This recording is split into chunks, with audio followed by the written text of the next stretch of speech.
I'm gonna sing, I'm gonna shout, I'm gonna let the reason out that his love goes on forever. I'm gonna take it all the way. Hey, thanks for joining us today on the Maple Minute this Tuesday, October 19th, 2021. I'm Pastor Bill. Today we're going to talk about a subject in dealing with God's love, the subject of fixer-uppers.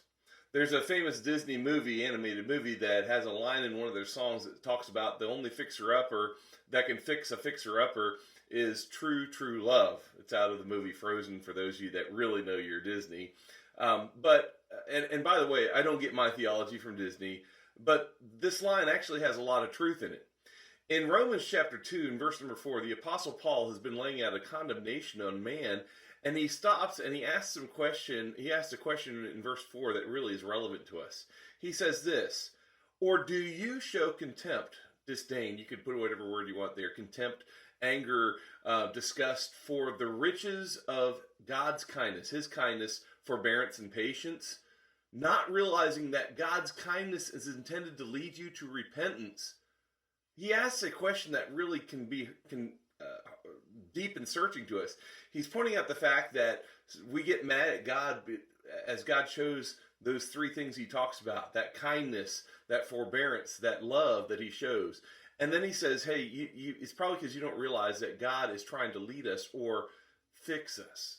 God's trying to fix us. In other words, one of the most powerful motivators to change, that is our fixer-upper, is recognizing how good God is, how kind he is towards us, and how much he loves us. You know, people that reject God really aren't rejecting God because they don't know him. You know what they're rejecting? They're rejecting traditional Christianity that has so many rules and so many condemnations in it that Jesus didn't have. See, people back in Jesus' day, the Pharisees, they often posed all those things. Today, some people tend to think that God is all about discipline, threats, and punishments, that he's an angry God. We assume that God is going to do whatever it takes to get our behavior and performance to line up with his holiness. And God would love that, but God also is a balanced God. I think that's taking God out of turn. See, we try our hardest to change because we are afraid of God's anger, but I want you to know this: fear and condemnation are actually terrible motivators to change. By the way, parents, this is just a side note. If you can remember that fear and condemnation are terrible motivators to change and not to use it, I wish somebody had sat down and told me this when I was parenting. It really doesn't help. You can make your kids obey sometimes by fear of what you're going to do to them, but you know what? It works better if you work on the side that God's taught on: love. See, God didn't design us to experience fear, guilt, shame, or threats as our status quo in life. Because if we did, we would find a way to get around the guilt and circumvent that threat in our lives. And we'll end up distancing ourselves from the one we think is imposing that pressure on us, which is God. That's why a lot of formerly religious people have run from God, because churches, Christians, have misrepresented God. And they've made us so scared of God when they don't realize that God is love, and that's what he really wants.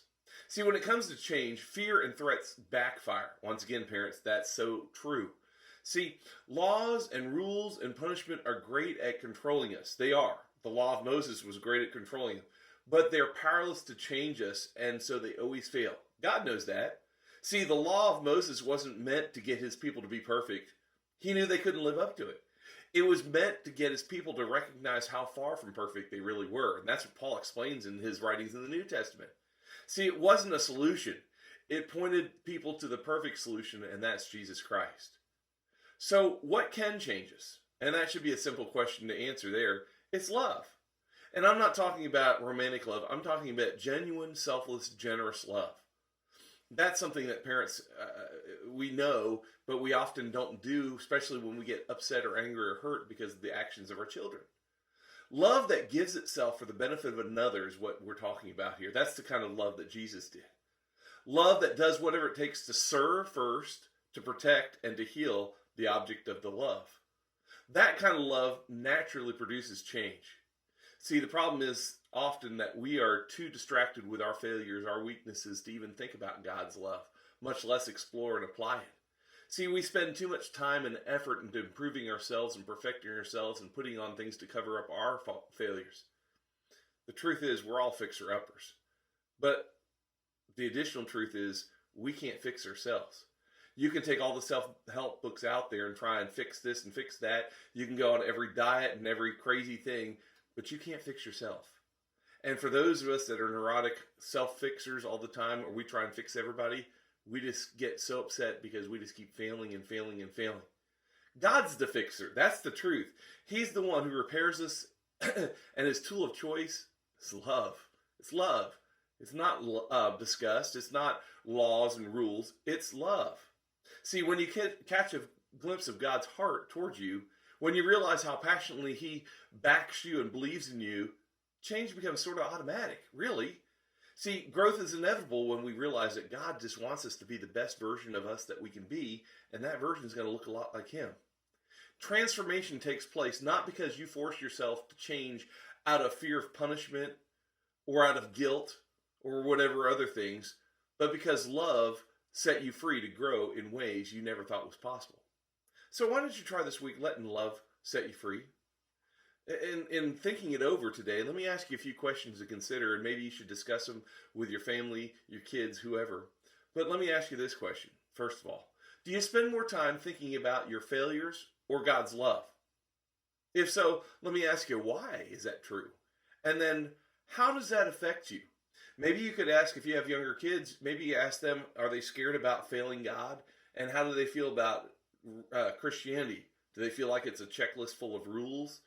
Maybe that they're trying to tell you in the answers, they would tell you that, yeah, that's how we feel. And so maybe as a parent, we need to really try and help them see God's love. How about this one? Why do people tend to view God as threatening and angry? Is that your point of view? That's a great question. And if it is, why or why not would that be your point of view? That's a great question to think through. And then what areas of your life need to improve? Now, I'm not talking about, hey, I could go on a diet or this. I'm talking about in areas that God really is working in your life. How can focusing on God's love help you grow in those areas? Be honest with yourself and be honest with those that you're discussing with these about, because this is the most important thing we can do. Let's realize that God is love. And we're not talking about, once again, that romantic love. We're talking about a self-sacrificing love, a love that gives for the benefit of the other, not for anything else. So until next time, I hope you consider that God is love, and you are a fixer-upper. We all are. But you can't fix yourself. It's only God. So stop trying to fix your spouse, your kids, and everybody else. Stop even trying to fix yourself. And let's bow to God and say, you know what, God? I could really use some help. Why don't you search my insides, my heart? That's what David said. And let him fix us the way we need to be. His love reaches to the